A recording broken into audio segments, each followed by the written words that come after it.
এবং যাদের মধ্যে আমরা উচ্ছ্বাস দেখতে পাচ্ছি তাদের অধিকাংশই আলহামদুলিল্লাহ নারী ভোটাররা। এবং আমরা আশা করছি যে ইনশাআল্লাহ মানুষ উন্মুখ হয়ে রয়েছে পরিবর্তনের জন্য। তারা 17 বছর অপেক্ষা করেছে তাদের গণতান্ত্রিক অধিকার প্রয়োগের জন্য। তারা এই সুযোগটাকে কাজে লাগাবে। শুধুমাত্র একটি ভোট নয়, বাংলাদেশের রাষ্ট্রযন্ত্রকে ঢেলে সাজানো, জুলাই সনদের আক্ষরিক বাস্তবায়ন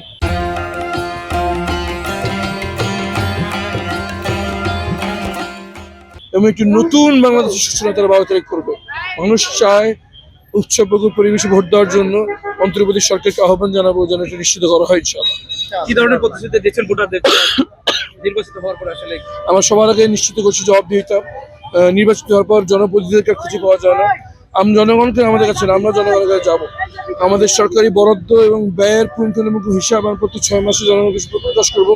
প্রত্যেক 6 মাস পর আমরা জনগণের সামনে হাজির হব। যে অনুষ্ঠানের নাম হবে জনতার মুখোমুখি বেশ সম্মান, যেখানে তাদের যখন সকল প্রশ্নের উত্তর জনপ্রতিনিধি হিসেবে আমি সরাসরি দেবো ইনশাআল্লাহ। এবং আমরা এই ঢাকা 14 আসনকে চাঁদাবাজি মুক্ত, মাদক মুক্ত, দুর্নীতি মুক্ত একটি নির্মল পরিবেশ এবং একটি উৎপাদন কেন্দ্র হিসেবে তরুণদেরকে শিক্ষিত করে কর্মমুখী করে নারীদের জন্য নিরাপদ এবং নারী বান্ধব ব্যবসা প্রতিষ্ঠান তৈরি করে আমরা ইনশাআল্লাহ এই ঢাকা 14কে একটি ঢাকার অন্যতম একটি উৎপাদন কেন্দ্র হিসেবে আমরা ইনশাআল্লাহ গড়ে তুলবো। ইনশাআল্লাহ এটা আমাদের অন্যতম অঙ্গীকার। ইনশাআল্লাহ।